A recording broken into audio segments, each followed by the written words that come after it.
service. BCTV, together we'll have the best year yet.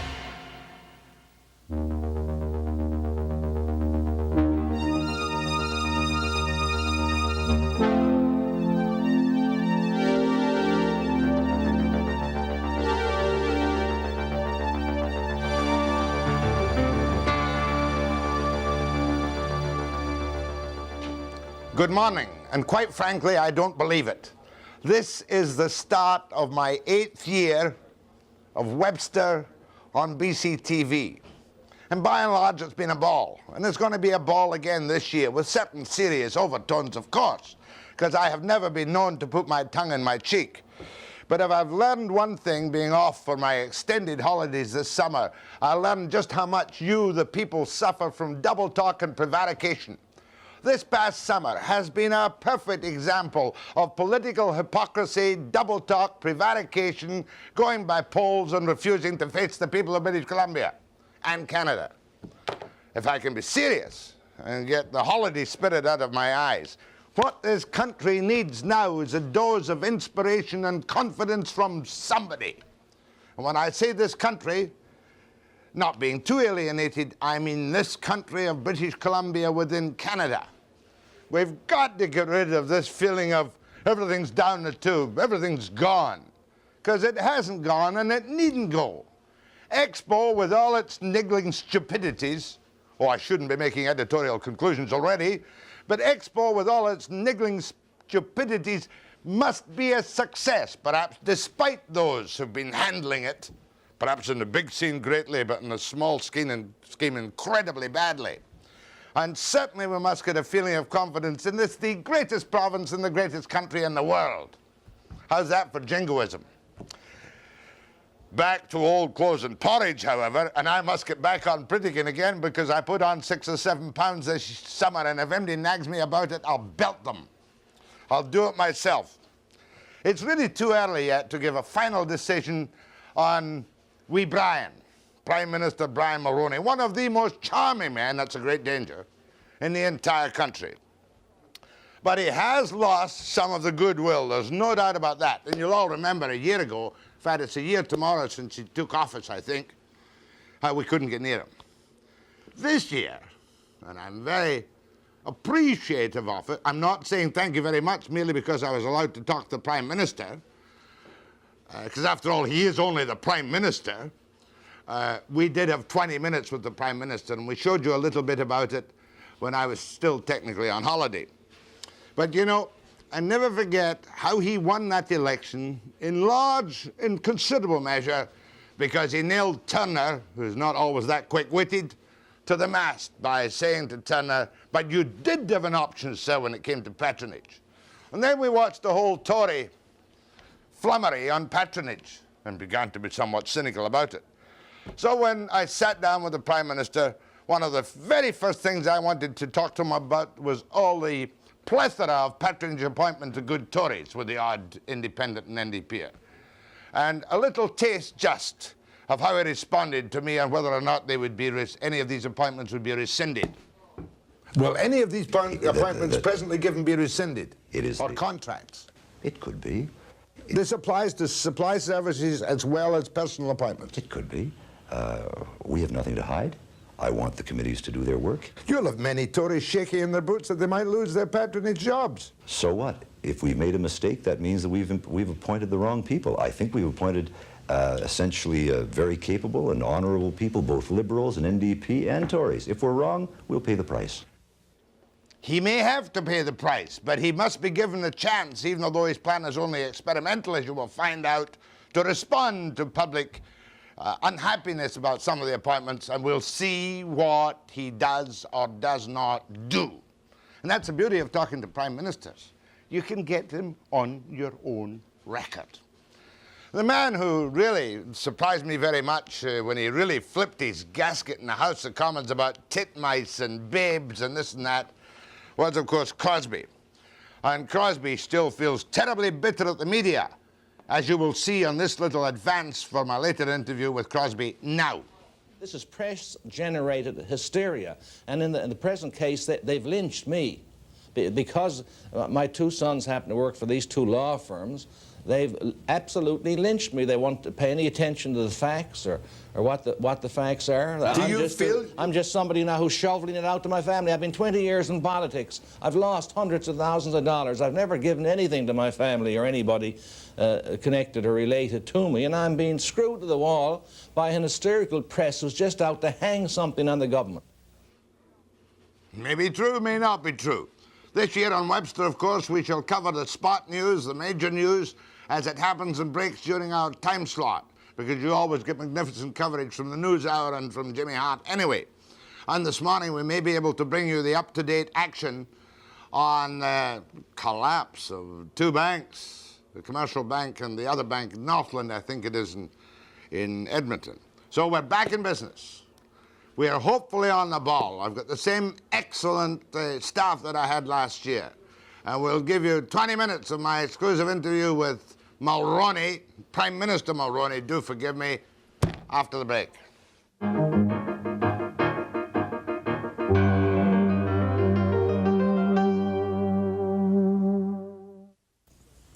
Prime Minister, I trust you'll accept my apologies for missing you during the campaign last year, but it's taken me 11 months to catch up with you since on the West Coast. Don't you feel badly about your presence not being on the West Coast in the last 11 months, while part of your credibility and your polls have been slipping strongly out here? Actually, they've been going up here, Jack.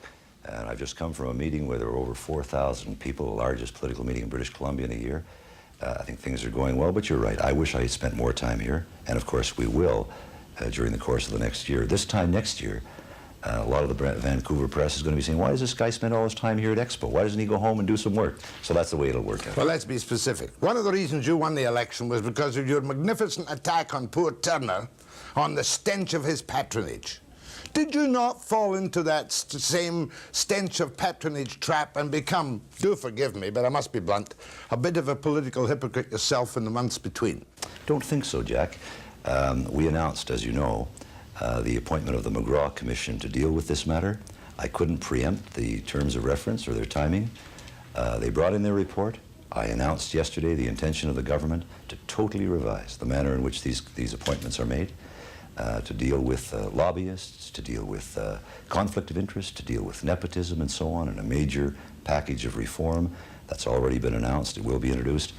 I couldn't do it before now because we had made the commitment to the McGraw Commission of Reform. It's been done.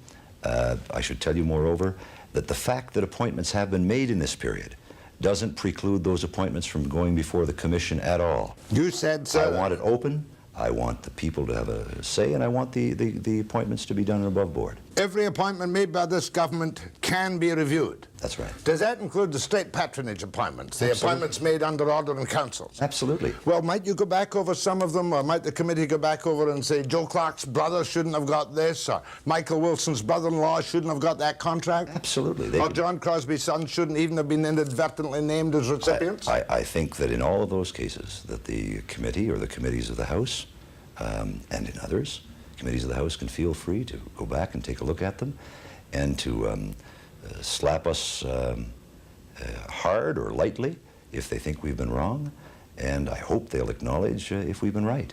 But surely, sir, you won't give out the extent of prime ministerial responsibility or ministerial responsibility for your particular choice. Say for many of you've appointed, what, 1,800 patronage jobs? Oh, hell no. 1,200? Oh, my God, look at, we've appointed, this is an... Listen, I've got lists a mile long. You've got an NDP figure. No, Globe and Mail Research Library. It's even worse.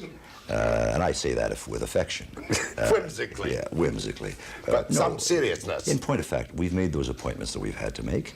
And I think that all of them should withstand scrutiny. All of them have to withstand the number one and most important criterion, competence. If a committee or anyone points to the fact that and can establish that Mr. So-and-so or Miss So-and-so lack competence, then we've been wrong. And we shouldn't have made that appointment, nor shall we. And so what we're trying to do is obviously for the future, to make sure that we change the system of political appointments in Canada. doesn't mean that as Prime Minister or the duly elected government shall not be able to say, I want to appoint Jack Webster to be Deputy Minister of Communications, or I want to appoint Jack Webster to such and such an appointment.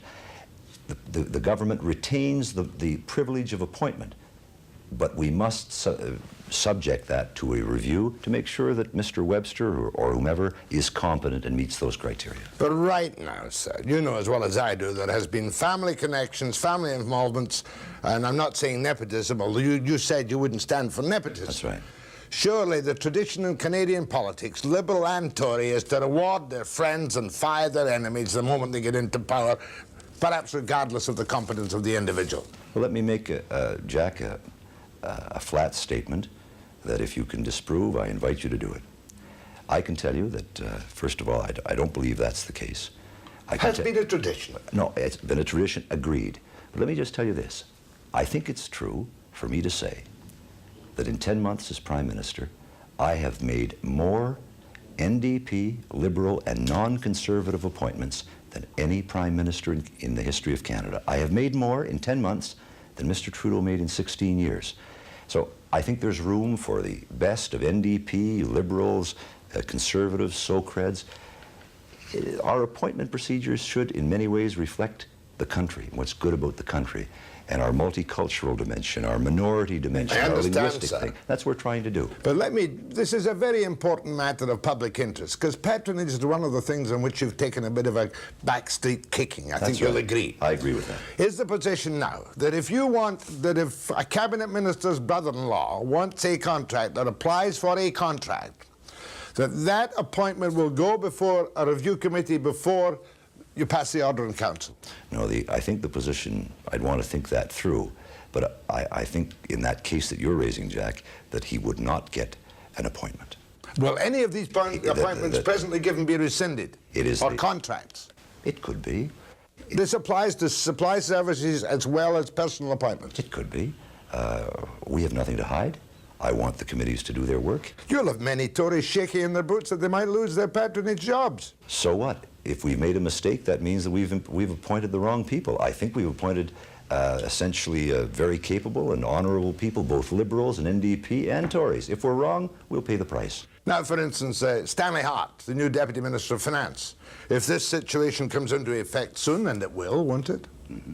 Will he appear in front of a standing committee of Commons to be questioned as to his knowledge about finance? Jack, yes, he will. But, you know, that's a different matter. That's a different matter. That's a different level altogether. It's a different level. Look to get a Stanley Hart, or to get, say, a Chuck Conahan here, or an Ian Barclay, or a Bruce Howe, to come down to Ottawa to be a deputy minister would be quite an accomplishment. They make enormous financial sacrifices. So you wouldn't want to put them in front of a committee? No, I'm going to do it anyway. It is counter to Canadian tradition, British parliamentary tradition, that deputy ministers and so on go before parliamentary committees. But I think in the light of what we've gone through, it would be open government and good for the government that we try. Let's see what happens if we put a Stanley Hart or a Paul Tellier before a committee, not to be interrogated in a criminal manner, but to explain their views and their background and how they see the country. And if it's abused by the opposition, you can wipe it out. Then it shan't be done again. But if the opposition takes a mature and positive look at things, as opposed to this rat pack mentality that's infested the Liberal Party and dominated Mr. Turner's presence in the House of Commons, if it's the rat pack that's going to dominate the Liberal Party, then the Canadian people will judge them.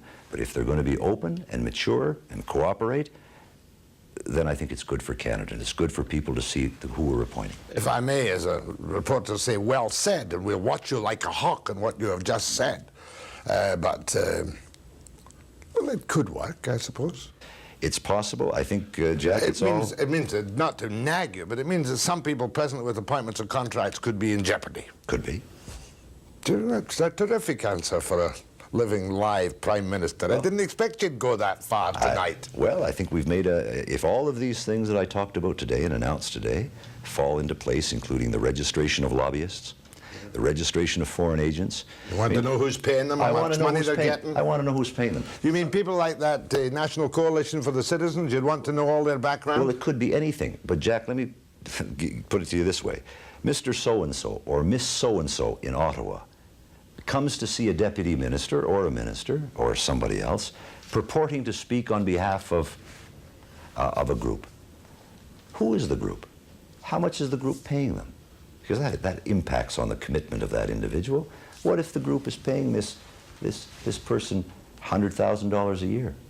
Seems to me the deputy minister or the public servant should know about that. This is it. If somebody is representing a foreign government, the interests of a foreign government, and I'm not talking about legitimate representations, but legitimate committees of friendship and so on, but I think the government should know about it, not in any nasty way, but in a... Forthright, so that you know who you're dealing with. That's right. Sir, let's turn to an even more important topic, the disastrous state of British Columbia, and perhaps how little you've done for us so far after this break. Fine.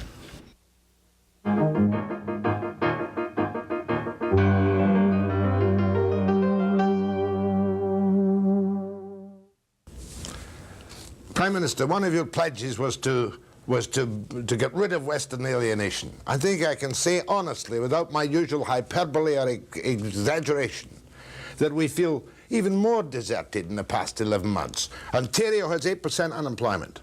We have 14%. Our lumber industry is in potentially the most disastrous condition in its history. Our mines are virtually down the tube for the moment. We don't know what the hell's going to happen. You haven't even been out here to give us encouragement, give us a hug, and tell us we'll feel better in the morning. Well, what can you do to help us from being crippled, as you know yourself, kneecapped by the Gibbons bill on the excise tax on BC exports to the United States of lumber? Well, I think, Jack, you're quite right. I personally hoped that we would hold the Premier's meeting out here in Vancouver in February. It turned out the Premier's wanted it in Regina, so you're right. So this is my first trip out. It certainly won't be my last. But it doesn't mean I haven't been working on British Columbia problems. Let's take a few things. First thing that we did, Jack, was establish a forestry ministry to begin the process of looking after the interests of British Columbia's main industry. Secondly, Western alienation.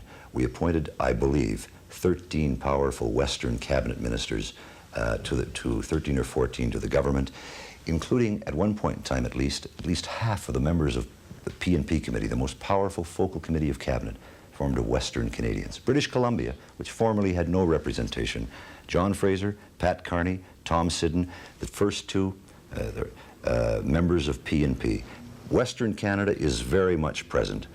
Third thing, we have dealt with regional problems in Western Canada. For example, Jack, we scrapped the National Energy Program, which did so much damage to Western Canada, and we brought about the Western Accord, which was brought about. And that's right, and there's been a big boost in Alberta, but nothing in British Columbia. But it's coming, Jack, and you're quite right to point out the main problem of a resource-based economy like British Columbia depends so much on market access. Is it a fact that there's nothing you can do to help us, basically, when we've lost many of our markets in Europe, when we've lost much of our pulp market, when our capitalists haven't kept up with technological know-how?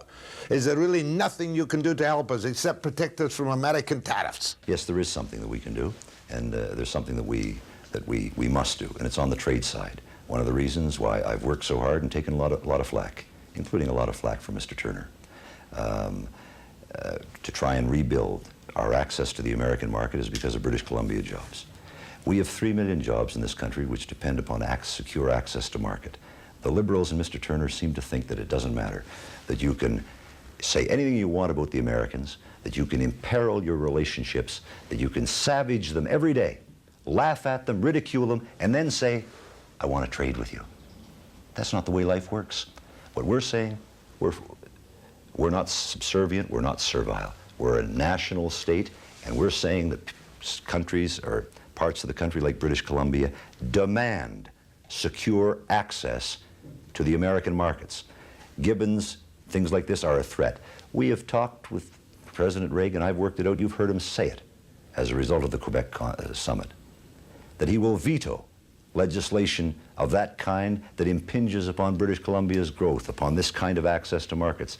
That's what we've been doing. We've got to do a lot more for British Columbia, but we've been doing a lot of good things that I think the benefits are starting to show. Are you telling me that Reagan's pocket veto can cripple the what's his name's bill? The Gibbons bill? The Gibbons bill. No, what I'm saying is that... Are we free from threat of the Gibbons bill, which would put another 20,000 lumber workers in British Columbia out of jobs for a long time to come? Jack, we're never free from rising protectionist What can sentiment. you use, though, apart from your friendship with Reagan? Which means a lot. Which means a lot because he's got that capacity to veto, and that veto then has to be overridden in Congress. And I'll tell you, that takes a lot of doing. All I'm saying is that we're very vigilant in regards to British Columbia's interests. We're spending a lot of money in cooperation with the government in Victoria on IRTA agreements designed to reforestation, science and technology in the forest business, in the mining area. We're dealing with a Cominco problem right now where we hope to find out a manner in which we can be helpful in terms of getting that part of the economy going. There's a lot we can do. There's a lot we have to do because you said something earlier, Jack, that goes to the heart of the problem. The economy is starting to turn around. Not here. But not here. No. Not here. You talked about 25,000 new jobs in right. British Columbia? Not here, Jack, and not in Newfoundland. The two extremities of the country are suffering, while the middle of the economy seems to be coming back in a pretty healthy way. What we need is to make sure that fairness governs in British Columbia and in Newfoundland. But as a well. Conservative government, you don't want to start injecting cash for jobs here. You merely want to encourage enterprise, don't you? Well, look at the... British Columbians need jobs. Where you get secure jobs is through a rebirth of the traditional power base in British Columbia, and that requires access to foreign markets in the Pacific Rim and in the United States. We have to work to secure those. British Columbia must be competitive. But over this difficult period, we may have to bridge. We may have to provide a special kind of help to British Columbia industry to secure those jobs. Such as what? Because you talked about BC job creation projects today but didn't spell them out. Such as, for example, financing, assistance through IRTA agreements of various kinds that might a couple of $100 million for the Vancouver Island gas pipeline? Vancouver gas pipeline is very much alive, as you know, in terms of a project that the provincial government and the federal government agree upon would be very beneficial. We've got a role to play. Federal government's got a responsibility to play a role in job creation and things when the economy is downturned. And that's what we have to do here. We have a very unhappy feeling in towns like Kamloops and Prince George and Alberni that the rest of the country, apart from Newfoundland, is not suffering. Banks closing because of lack of local business. Credit union branches closing down. 23% unemployed in various towns. Prosperity in the East, and we're beginning to think alienation, schmalienation, nobody helps us. Well, I know about ABDA, and I'm hopeful about the Vancouver gas pipeline, and we're hopeful that Petrocan won't lose any jobs in Western Canada by buying these stations, will it? I wouldn't think so, Jack. I think that Pat Carney, if I can say so, I think she did a tremendous thing. Because one of the things that the critics don't point out with regard to that Petro-Canada transaction, Petro-Canada played a minor role in it, in that transaction. It resulted in 4.5 or 5% Canadianization, security of supply, Canadian ownership, and a private sector transaction. And Pat Carney has probably been the most powerful and successful and innovative energy minister this country has ever seen. But it wasn't, I felt it was kind of government interference in private industry. You tell me now that you're going to sell off shares in Petrocan one of these days, just like Brick. It could be that privatization will be helpful to the whole Brick's thing. a bit of a disaster, you know, out here. Yeah, but only because of the resource-based economy. Because of the timber industry. That's because of the timber industry. Some of my conservative friends, and I do have conservative friends, I don't like to be seen with them in public, but I do have them, were terribly disappointed when you chickened out on the de-indexation of the old age pensions. Why did you do that as a good conservative cabinet minister? Well, don't you feel you let your finance minister down and your Tory support who are now describing you as a kind of left-wing liberal who'll respond to any mass public pressure? Well, you see, Jack, you run into those kinds of criticisms, the easy, facile, misleading criticisms in politics. Oh, I was surprised when you chickened out on that. Well, you know, I thought that the country was ready on that. I thought that the country was ready to pay that price in terms of deficit Those who reduction. don't need it shouldn't get it. I'm sorry? Those who don't need the indexation shouldn't get it. It was portrayed in such a manner as an element of unfairness. There was little opportunity, if any of all, to make a counter case.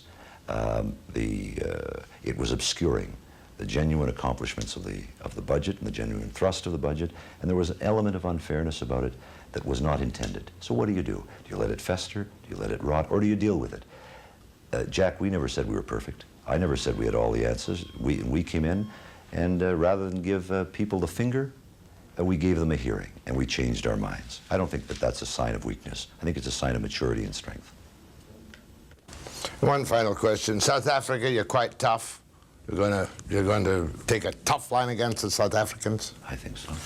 On the Arctic, did the Americans outsmart you? Did you give them permission to go through, or did they just go through?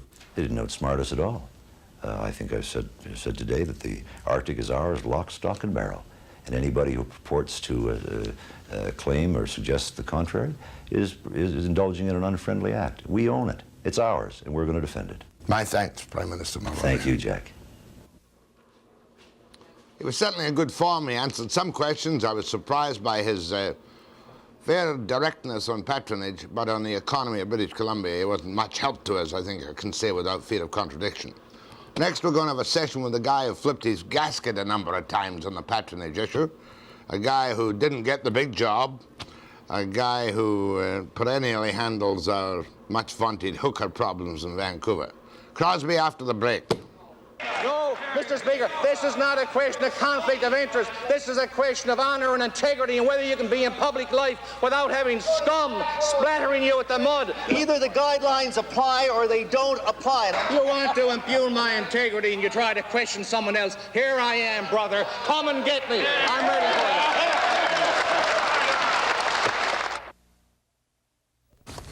you. I shouldn't say this on camera, but the man I'm going to interview now is one of my favorite politicians. He's a man who is outspoken, who is witty, who is a bit of a guided missile when he wants to be. But you know, this summer when I was watching him on television, I thought, what's happened to my old friend John Crosbie? He seems to have lost some kind of sense of balance just because he was tackled on allegations of patronage involving his own family. Now, Mr. Crosbie, you knew perfectly well that when your sons went on that list or whatever, that Kaplan was going to go after you because of the hypocrisy of the Tory attitude on patronage. Well, you see, the whole thing is so exaggerated. I might just give you the facts quickly, not that you're really interested in the facts, but the facts are that of 23 law firms in Newfoundland that are eligible to do federal government business of one kind or another, prosecutions, 2 of them were firms that 2 of my sons happened to work with. Now, they weren't on any list because my sons worked with them. They would have been there if my sons had never been born. So I have never given my sons anything. And as a matter of fact, out of all the legal work done in Newfoundland last year, $580,000 worth for the federal government, these 2 firms earned $2,500 out of the 580. So all of these charges it's a bum rap. It's the bummest rap I have ever seen rapped. That's why you called Kaplan cowardly and despicable. No, I called him that because the poltroon had the indecency to insult one of my sons in the House of Commons and imply that he'd failed at law school and imply that he didn't have the ability to do this kind of work. Now, if one of your sons was attacked like that and underhanded, I've never heard a man's family attacked like that before. That's why I responded to Kaplan. I probably would have done much the same thing on a personal family insult if it were done to me. But what I'm getting is the fact about all the fool for all we got from you and your leader, your party and your leader during the campaign, right, about new systems of patronage. You get into power and you become liberals in spades. Now, Jack, you're exaggerating somewhat. No, very much. We are, every elected democratic government in the world operates a patronage system in the sense that in positions that are not covered by the civil service, you're entitled to appoint who you wish. And we naturally are going to appoint our supporters, or the people who agree with us and worked for us, to that kind of position. But every system can be abused. And a year ago, the system was abused by the Liberals. You'll recall 23 Liberal MPs were put into the bench on in the judicial seats of Canada and boards and commissions. I mean, that was a terrible abuse of the system. When they appointed cabinet ministers to the federal court without consulting the Canadian bar or anybody else. Exactly. Is that right? No, I'm well aware of that. Yeah. But your people, your people talked about the stench of patronage. right? Your Prime Minister told us there was going to be a different system, and nothing has changed except for a few window dressing appointments. Sorry, there was a stench of patronage then. That kind of abuse smelled. There hasn't been anything like that under our system. In addition to appointing our own supporters, we've also appointed others from the NDP party and so on, and people who have no politics at all. There's no stench from our system, but the press has gone hysterical trying to find something to try to hang on this government, because the press fancies itself as being the opposition now that we have 211 members in the House. Maybe they have to be. This is press-generated hysteria, and in the present case, they've lynched me. Because my two sons happen to work for these two law firms, they've absolutely lynched me. They won't pay any attention to the facts or what the facts are. I'm just somebody now who's shoveling it out to my family. I've been 20 years in politics. I've lost hundreds of thousands of dollars. I've never given anything to my family or anybody connected or related to me, and I'm being screwed to the wall by an hysterical press who's just out to hang something on the government. Do you feel you've been lynched? Don't you feel this is over and past and behind you? No, it's happening today. It happened just a few days ago again. So am I lynching you because I raised the subject with you? No, you're a decent kind of brute yourself, and a guy like you, face to face, I'm delighted to have a chance to discuss these issues. But the other people get you. They get you in their editorials. They get you in their columns. They ignore the facts, right? They distort. Even the Globe and Mail, the so-called national newspaper of Canada, has acted in an unbelievably scurvy manner. Now, they don't even check the story or ask you for your version of the facts. But anyway, I'm not going to complain any further. But I must do one little point in this. You say the press are scurvy and we look for things and this and that. There have been a couple of appointments which I thought were, well, how should I put it? They were kind of insensitive, to say the least. I don't want to name your cabinet ministers, but there was Wilson and Joe Clark. $250,000 contract. Just a minute. And then Joe Clark's brother to something or other. And then a $30 million contract to that spokesman for the Conservative Party, the objective journalist Dalton Camp. Now, is that not big-time patronage? No, that was to Norman Webster's firm, the Camp firm, but it's to Norman Webster who did a lot for us. It's just his name that's on it, is it? Dalton's name is on it. I don't know how much he owns of it, but anyway, an advertising contract, you have to choose who you're going to give it to. There's no objective standard you can go on. So naturally, every party, if they get in power, they give it to the people who help them get in power. And we'll get good service from the Dalton Camp. You mentioned Joe Clark's brother. There's a bum rap on Joe Clark. I appointed, as Minister of Justice, Joe Clark's brother to do some certain legal work for us on the Calgary Olympics. Yeah, and he's a talented, able lawyer. I was entitled to appoint anyone in the country I wanted, or anybody in Calgary. And I wanted Joe Clark's brother because I knew him, and he is a good supporter of ours, and he could do the work. Doesn't it look gauche?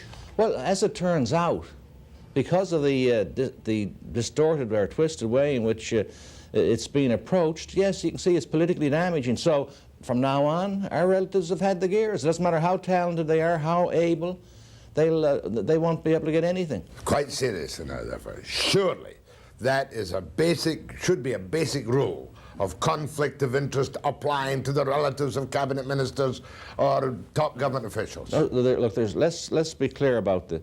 For them to get some preference, for them to get something they don't deserve, they're not competent to handle, that no one else could get, that would be wrong. But I think it's wrong when we're forced into a position where people who are related to you, no matter what their talents and so on, can no longer be given, asked to do a service or engaged by the government anyway. That's unfair to them and the people they work for. For example, suppose my son worked for McCarthy or Ladner Downs here in Vancouver, or one of these big, huge firms. Does it make any sense that the government of Canada then couldn't give Ladner Downs, engage them for any work at all, or McCarthy for the government or any agency of the government? I mean, it's crazy. That, you know what that would result in? That your relatives would be pirates. I mean, no firm would want to engage them, right? Because Pirates? Pirates, yeah. Pariahs? Pariahs. I call them pirates. Don't go making fun of my poor Newfoundland accent. Pariah. You almost fooled me. Pariah. But I've always... And they call the wind pariah. That's it. I've always had a good laugh myself. So long before you were elected to government this time, every time there's a federal election and the government changes, the barrow's full of legal cases are transferred from the Liberal office to the Tory office and the Tory office to the Liberal office. It's kind of comic opera, isn't it? And a very big business for these lucky lawyers. It can actually it's pretty small potatoes. Sometimes there's a good case, but yes, this happens. And I'll tell you, the quickest it ever happened was when we were defeated again in 1980. The files smoked. They were moved so quickly back to Liberal offices. That's right, in and out, just no problem. By the way, I'm going to have the Liberal Rat Pack on soon. Describe the Rat Pack to me. What do you think of them, apart from Titmouse and Babe and Cowardly and Despicable and all the rest of it? Give me a Crosbie vignette of the Rat Pack. Well, I say that they have a certain flair, as obvious as parliamentarians, and they have a great opportunity because it's a small opposition. Imagine every day you're in the opposition, you can ask a question. When we were there, we had 100. You had to struggle to be recognized. You had to go into the speaker and slam your fist in the desk and say, "You're never recognizing me." Now there's only 40 of them. They can be recognized every day. So these 3 or 4 have a certain flair, and because of the press wants to get some issue to keep the government in line. I'm not blaming the press, you know. They feel we got a big majority or whatever. They've got a good opportunity. They're the only, my quarrel with them would be that they have a tendency to McCarthyism. The broad smear that you can't, that's very hard to respond to. You had a tendency last time to flip your gasket. I've never flipped my gasket. Sometimes I blew it. But not flipped it. Sit still for a little piece about sex, would you, after the break? Naturally. It's hard to sit still for sex, you know. Mr. Speaker, the short answer is just quieten down, baby.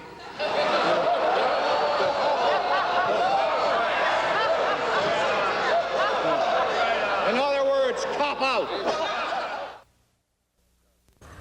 Before we talk about sex, Mr. Crosbie, Minister of Justice as you are, all important in the Conservative government, some of these Charter of Rights rulings must be driving you around the bend. What are we going to do about all these odd rulings under the Charter of Rights? I'll give you an example. The youngster who was acquitted of all charges because his mother had forgotten, as a person in authority, to read him his rights before she took some kind of statement from him on sexual abuse. How silly can the law get? Well, I must say that I don't want to comment on that exact judgment, but I agree with you that there's going to be a period of years until we get the Charter interpreted. And you see, people don't realize there's been a revolution in Canada in the last 3 years. We have given the judiciary tremendous powers. It's unbelievable. Too much?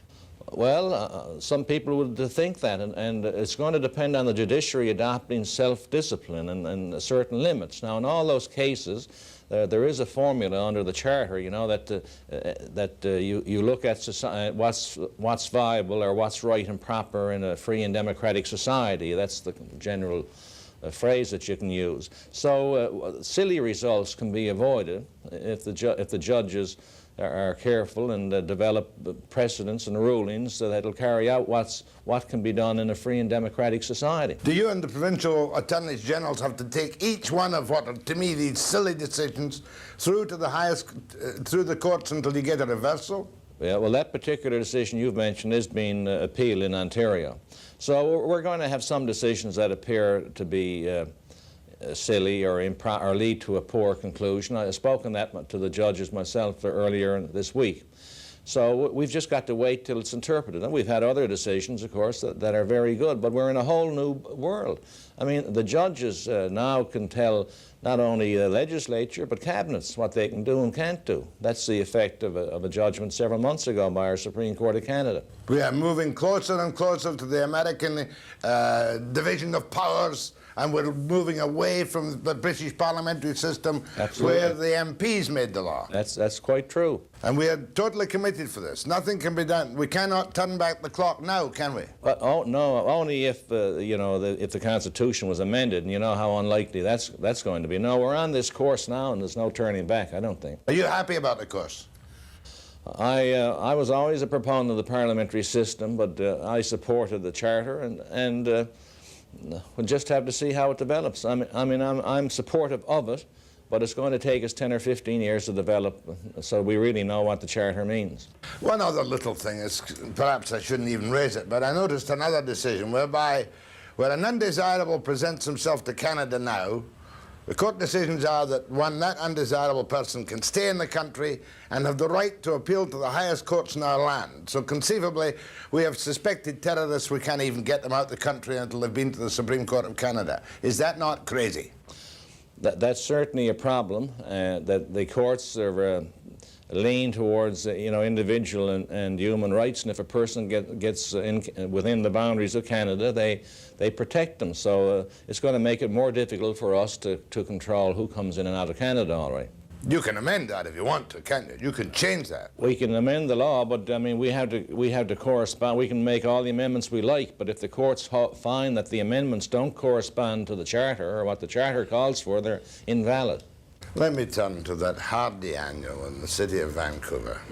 The old problem of persistent soliciting in the streets of Vancouver. Right. With your massive majority, couldn't you just ram through the common sense law to get the hookers off the streets by amending the criminal code? Well, the problem is that although we have a massive majority, we cannot ram things through. We have a tremendously busy agenda. We only have, say, 50, 60 days, for example, this fall to pass a massive amount of legislation from the budget and all the other areas. Now, if an opposition party tells you they're going to fight a particular piece of legislation tooth and nail, which Sven Robinson has told me they're going to do on the bill to deal with street soliciting, then we cannot put it on the agenda. We've got too much else to do. And we'd have to debate that little bill in the House for 8, 10, 12 days. They'll keep holding us up, then put on closure and so on. So they've made it impossible for us so far to deal with it, because they're threatening that they're going to use every means in their power to stop and delay this bill. But what they want to do is remove the body house section from the criminal code and create whorehouses.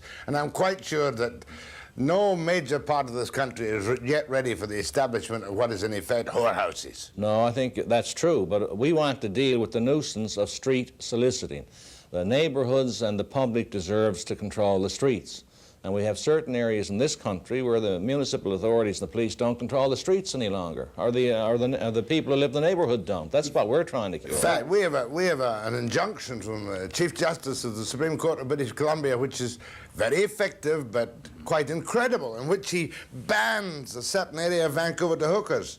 You know, under the common law. I'm sure it's a proper injunction, but tomorrow it might be red-headed Scotchmen or white-haired Newfies. My God, if they do that, it'll be trouble. But you know the point I'm making. Yeah, exactly. Well, we're going to go forward with this in the fall, and we hope that the NDP will take a more reasonable attitude towards this, pass it in a day or two in the House, and let our House of Commons Justice Committee hear submissions and have it passed before Christmas. Carney has certainly done her best to get the damn things through, hasn't she? She's after me every day, and I'm trying to do it for her. What about Crosbie? After your rough ride on Patronage, after your kind of low-level portfolio compared to your other aspirations to be, and you're now Minister of Justice, you going to stick it?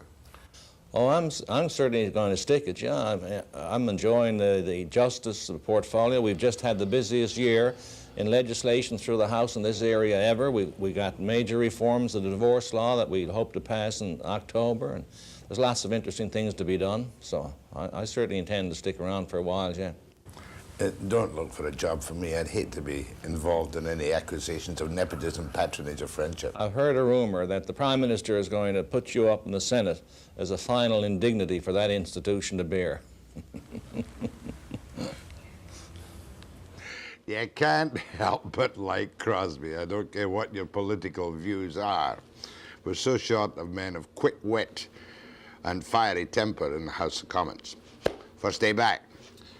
Next, I'm going to bring you a bit of a bulletin, and I hope you don't have any money in the Northland Bank or the Canadian Commercial Bank in Alberta, which collapsed over the weekend after we, the taxpayer, poured damn close to $2 billion into them. But you're going to meet Barbara McDougall and Gerald Bowie, and I think an NDP spokesman, because we're nothing if not fair and balanced on this program. And then we're going to go for my first free-for-all, back refreshed, happy, and in every way contented, after the break.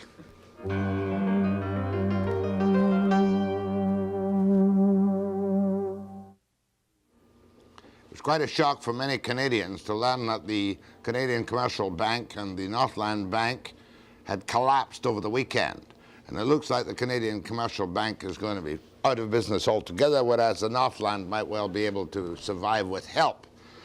As we tell you what's happening this morning, remember that we, the taxpayers of Canada, put in $1.3 billion to support the Canadian Commercial Bank only 6 months ago, and another $500 million for the Northland Bank, and that the government of the province of British Columbia was part of the rescue service and contributed some of the $255 million that went from the West to the Canadian Commercial Bank. Now, Barbara McDougall, the Minister of State for Finance, has announced that Ottawa has decided to guarantee fully all deposits. Up until this announcement, it was only 60,000 that was guaranteed by the Federal Deposit Insurance Corporation. Now, here's Barbara McDougall giving some explanation in Ottawa just a few moments ago. With the best information available at the time, we believed that by acting to restore confidence, the bank could survive. It was our hope that the bank would regain long-term viability. And when it became clear that the CCB was also unable to regain the full confidence of potential customers and was unable to meet its liabilities as they came due, we faced the responsibility of taking action to liquidate the Canadian Commercial Bank. We have tested the market and its confidence. I'm disappointed that that confidence wasn't there. We had every reason to expect that it would be. We accept some responsibility around a judgment that we made in good faith. And we are now faced with a number of options, none of which are pleasant. And we intend to ensure that we meet those obligations. It is true that I, in good faith, like others, expressed or gave assurances that the support package would make the bank viable. That is what we believed at that time. And moreover, we have in fact provided support to the bank since that period.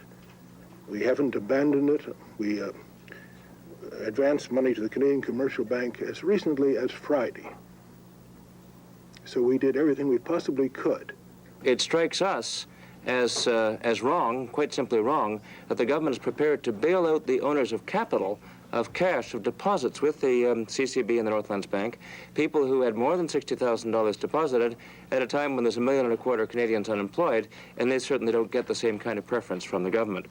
Nelson Rees has called, and I call for the resignations of the Inspector General of Banks and also the Governor of the Bank of Canada, who provided the advice to the government on which the government acted. But this is not just a matter for officials, this is also a matter for the government itself, because Minister McDougall and the Cabinet have agreed to these very heavy expenditures of money in what now is obviously was a useless bailout, which has simply cost the government and taxpayers far more money than if effective action had been taken before. It certainly makes you begin to wonder. You know, when you saw the performance of the banks on the Dome caper, the billions, which actually threatened, I think, at one time, the existence of the very banking structure in this country. And when you look at what's happened to the Rand and the moratorium put on money in that particular country, and here we find here that on the advice, our best advice of our bankers and the chairman of the Bank of Canada, we were giving more money only last Friday, I think Gerald Bowie said, to help prop up this bank. And then sometime between Friday and now, the decision was made, no, you got to go. Well, of course, what happened, I'm sure, when the first influx of our money was put into these banks, and it's all our money one way or another, as depositors, we will pay the incredible cost through the banking system of every bank that's saved. You begin to wonder about these people. Do our bankers know what they're doing? It's okay to be guaranteed your deposits over 60,000, but at the same time, I'm not so sure that anybody seems to know what they're doing in the banking system these days. But we must have faith and we must have confidence, and we're going to have a free-for-all. I'll take a break and get set up for a free-for-all, my first free-for-all of the season, after this message.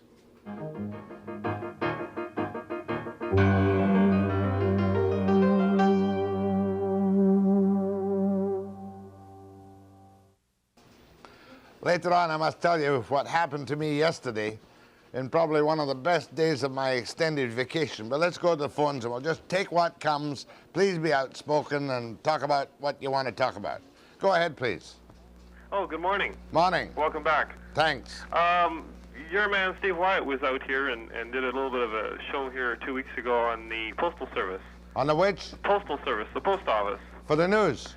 And the news was that we don't get Postal Service door-to-door anymore in the city of Vancouver. Right. I also wanted to mention, and it wasn't mentioned at that time, that I paid $9.50 to the post office. I entered into a contract with them. It's a little card you fill out for a change of address when I moved. Uh-huh.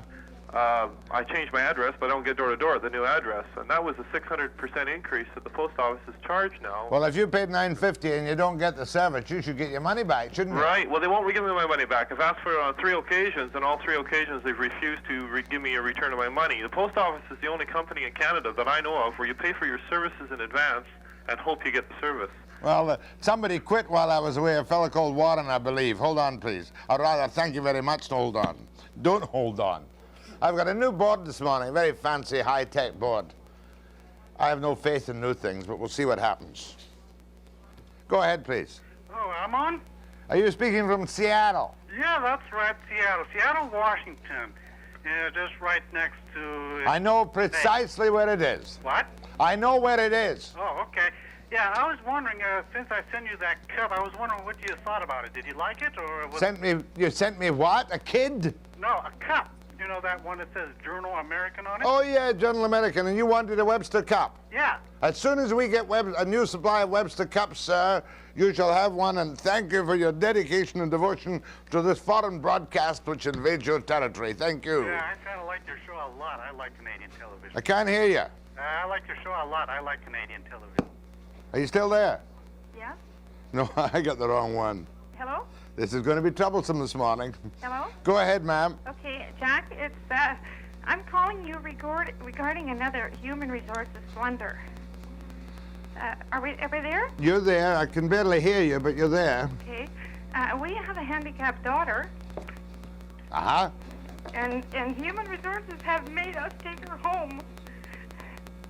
And I'm sorry, Jack, I haven't called your office before, but they made us take her home, and I've got MS myself, and they made us take her home again, and she's 20 years old. Okay, now breathe deeply, love, and tell me how old. She's 20. Yeah. How long has she been in a hospital or some government place? She's lived in a group home for 7 years.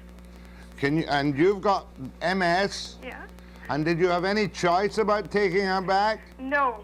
And can you cope with it? No. Have you other children? Yes. And your husband's at home? He's working. He's working. How many other children do you have? We have a 10-year-old at home, and we have a 18-year-old who's out on her own. Oh, dear. And now, after 7 years of visiting her, did they arbitrarily say you must take your 20-year-old daughter back in your house? They gave us so-called 3 options. One was to the Ladner Variety Farms. We went out there and looked at it. We were very impressed. Uh-huh. Now, the lady in charge said, this is no option. She has no idea why Human Resources sent us here. They are phasing out their residential care there back into the community. So that was no option given to us by MHR. The next one was Alder Lodge in Coquitlam. Uh-huh. Husband went out to Alder Lodge. They said, she can't come here. It is not suitable for her. We have stairs here. And he said he really cannot believe. That was 2 of 3. What was their third option? Third option was, I've got them all down here. Ladner Farms, Alder Lodge, at home. Or you can bring her home. We said, look, we can't bring her home, or I'm just not fit to have her. Oh, and excuse me, I forgot. There was one more option, and a foster home. It's called an adult care home. We went to see it about 3 months ago, and it has 14 stairs. And she can't get up and down stairs? She is not good on the stairs. What is her condition? Cerebral palsy.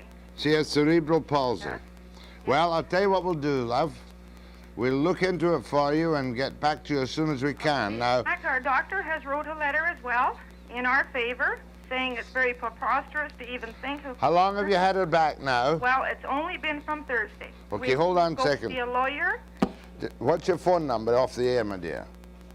Uh-huh. Okay, one of my people will call you shortly after 10:30. Bye. Give me that number again. Uh-huh. Thanks, my dear. Bye. Oh, dear, oh, dear, oh, dear.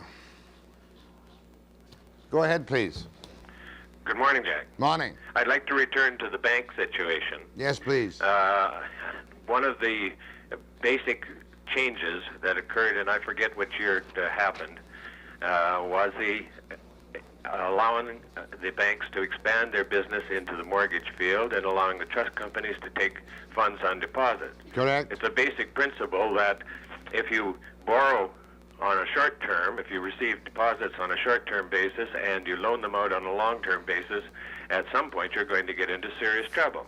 And it appears that this is the problems with Continental and Northland, and it's a serious problem with all of the major banks. We have millions of dollars loaned long-term to foreign countries where it doesn't match up with the short-term deposits that are being held. And I gather that there are proposals in Ottawa to further expand the range of...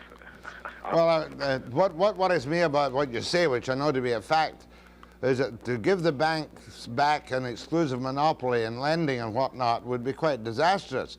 I think the basic mistake is, as you point out, in the ghastly overloaning by the banks of a large part of their assets. And if we have an international collapse, God help the Canadian banks. That's absolutely correct, because the deposits are demand. People can come in and demand their money today, and it's loaned on a basis that it will not be recovered. That's right. On a long period of time, and if things turn down, they're in very serious trouble. Well, we'll be following that with some closeness, sir. It's a heavy subject, but I promise to pay a lot of attention to it. Go ahead, please. Hello, from Nelson. Yeah, welcome back, Jack. Yeah. Hello? Go ahead, ma'am. You brought up a lot of topics this morning. It was a very interesting program. On the bank issue also, I'm very curious to know, and I don't know how one finds out this information, but I'd like to know exactly how the directors of the Bank of Canada arrive at for appointments, and whether they are autonomous, whether The director of the Bank of Canada is very much autonomous, technically autonomous, and in fact, I think autonomous. He is appointed by the government in power. The last time one was removed by Diefenbaker, I think it was Coyne in 1957 or 1958, and there was a hell of a brouhaha about it. Now, when you say that it's autonomous, Jack, exactly what does that mean? Is that a private organization?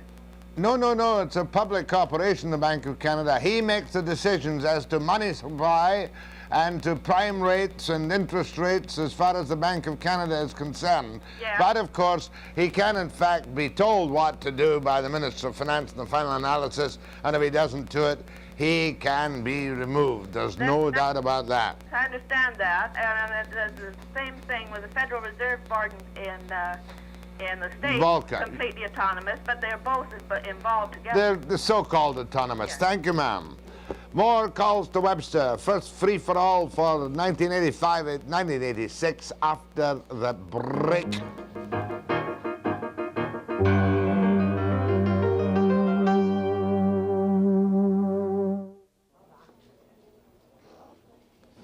I'm going to have a little bit of fun next time, but I want to take your calls first because it's very important to kind of get back in touch. Mind you, I've talked to thousands of people this summer.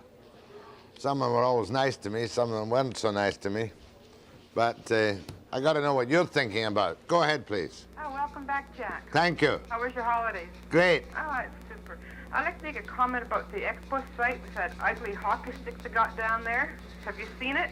It's hard to believe that anyone would choose a hockey stick as symbol of British Columbia's Expo with the Vancouver Canucks We're proud of our hockey. Oh, my, I don't believe it. It's holding up a pole. Tallest flagpole, another great original idea. That's right. Okay, bye. Oh, that's all. Oh, Yeah, that's all. thanks, love. From Victoria. Go ahead, please. Wrong one. Go ahead. No, Hello, Jack. that's you. Sorry. I'm having a little bit of trouble this morning. Is he still there? No. Are you there? Yes, I'm here, Jack. I didn't lose you. Go ahead, please. Good morning.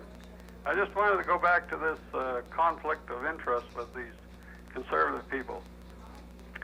I suspect you got a little soft over the summer, and I can understand that. You're kind of too easy on them. I did not get soft. I threw in Joe Clark's brother-in-law. I threw in Crosby's kids. I threw it.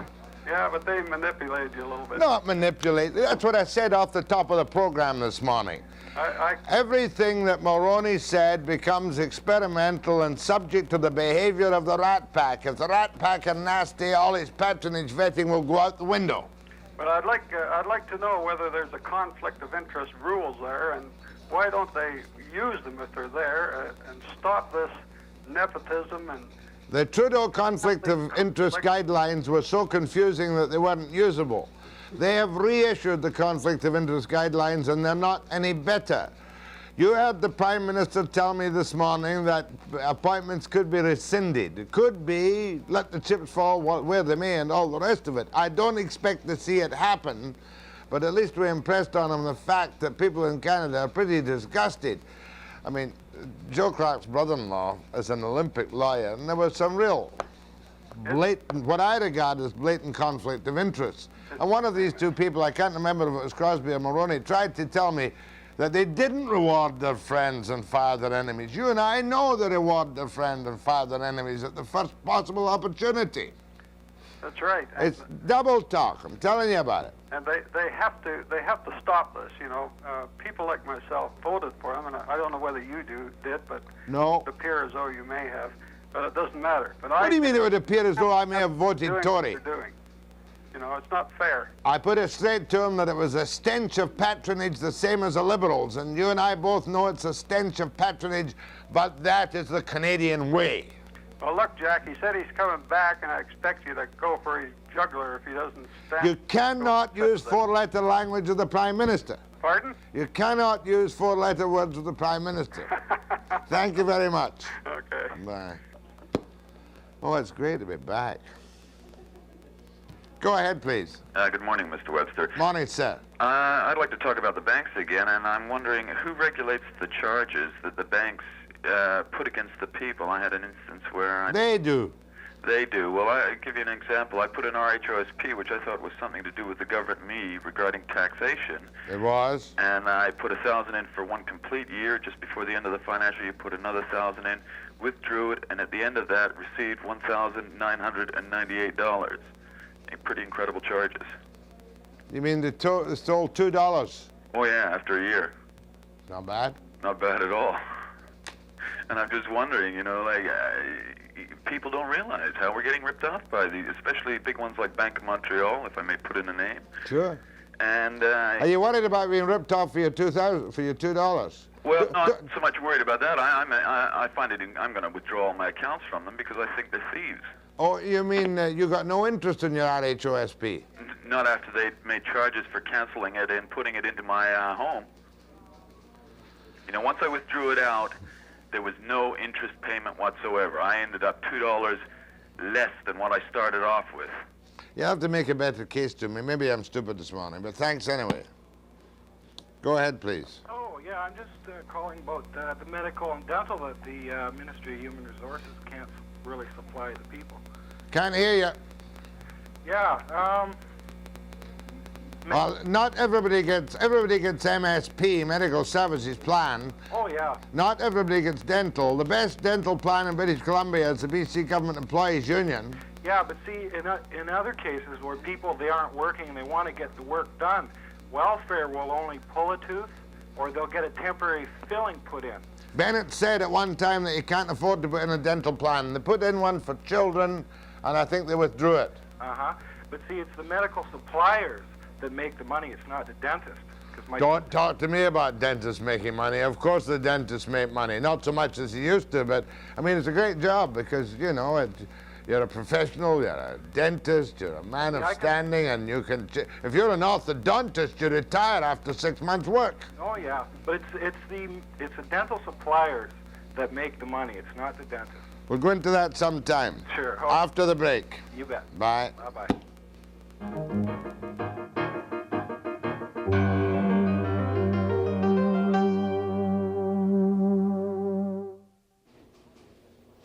I'm not going to bore you this year with what I did in my summer holidays, but I'm going to tell you what I did over the weekend. I'm a bit of a hacker at golf, so I was invited to play in the Shaughnessy Old Caddies tournament up at what is one of the finest golf courses in British Columbia, if not the whole country, Gallagher's Canyon, where my old buddy Dick Munn is the pro. And the first day I went out and shot a spastic 95. Yesterday, calm, relaxed, and following Julius Boris's rules of golf, I shot 9 pars for a total score of 84, less my sandbagging handicap of 20, which gave me a net 64. Now, there was a fella called Laverne Johnson who had a couple of eye transplants, who won the tournament. Laverne shot a net 57. But I had great fun over the weekend, and I got to say to Dick Munn and to Angus and company, and to Les Patterson, who's a very evocative, voluble friend of mine, whom I humiliated on the golf course yesterday. Ernie Brown and I humiliated him on the golf course. He and Lawton Muir, an old ex-policeman friend of mine. But I just could not resist the fact that old Webster shot a nice clean 84, and if it hadn't been for a couple of three double bogeys, it would just as easily have been a 76. So to my friend the sandbagger at Point Grey, whom I shall not identify, watch out. Webster's on his totty. Great stuff. I wish I'd done that on the first day of my holidays instead of the last day of my holidays. And thanks again to Dick Munn, Gallagher's Canyon, and Angus and company. Where am I going? Good morning, go ahead from Chilliwack. Hi, I'm calling about article on page 11 in the province on the weekend here about BC Hydro and the layoffs that are coming in. And then Bennett speaks of going ahead with their Site C Dam again. Maybe that's a possibility where they could get some money out of Mulroney to get this project going, considering it'll be exporting power to the States, which would be good for our... Well, if Mulroney is a conservative, he says he is, he will not put up a couple of $2 billion for Site C Dam. It's got to be shown to me, and I think anybody with common sense, that while we can export surplus power to the United States on reasonably short-term contracts, because we can't use it in this country, the cost of building a dam at Site C, putting in turbos and generators, and selling it perpetually to the United States would be horrendous. And we could only sell that power to the States, I would suggest to you, if we've got the total price of the dams, the amortization, and the power at a profit. And the other thing is, the moment you begin to give permanent power to even a friendly foreign country, you can never, ever take that power back again. W.A.C. Bennett would flip his lid if he could hear the suggestion that we would build dams for the purpose of the export of power. It's on my book for dealing with as soon as possible, and I hope that we can get the new chairman of BC Hydro, and later on perhaps the cabinet ministers involved on what their plans are, because I'm as greedy and as nervous as you about the economy. And one of the most enjoyable and rewarding shows I've done in the past 8 years was up at the Revelstoke Dam, and I hate to think the damnable waste of the skill of these men now that we have no dams being built in British Columbia. And if it's an economic proposition, I'd be for it all the way. It would give such a boost. But we can't give away power forever at a loss, which some people suspect is happening in the case of Northeast Coal. But I'm with you, I understand it. It's one of the major economic crises in British Columbia. Thank you, sir. Go ahead, please. Mr. Webster. Yes. How are you today? Remarkably calm, pleasant, and happy. Welcome back. Thank you. You are a very controversial person. My point is that I'm a power engineer. Right. Class. I'm a fourth class power engineer, and I'm working as a waiter. How can I get a job in BC? I have a BC ticket. You have a problem which is faced by many people. Later in the week, I shall be touching on the subject of the unemployed youth in British Columbia especially. And one woman, I think it was the mayor of Alberni, put it very succinctly to me. She said, 10 years ago, you couldn't get into the high school parking lot in Alberni for fancy cars because everybody was making money. And in Alberni, you left school in grade 11 or 12, went straight into the mill and went on 14 bucks an hour. You could afford to buy cars, go fancy trips, get married, do whatever the hell you wanted. Nowadays, there are no jobs in the mills. And one of the great problems we're facing right now, and this is especially applicable to Canfor. You know that Canadian Forest Products has its problems, and they closed down a sawmill last week. Well, there are men in that mill which is being closed down who have 17 years seniority, and you know they're going to be bumped by other men with Canfor who have 35 and 40 years seniority. So the married man of 35 or 40, 17 years seniority is on the bricks. And the 40-year-old man with 40 years seniority can't afford to retire. It's a tough position, and we're all in it together, more or less. And I shall be back after the break.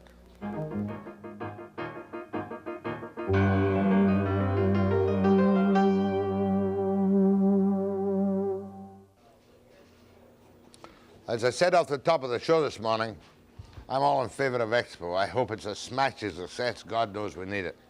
But tomorrow I'm going to put some querulous questions to Peter Brown, who is one of the Expo board, and to Patrick Reid, who is the Commissioner General. Should be interesting, to say the least.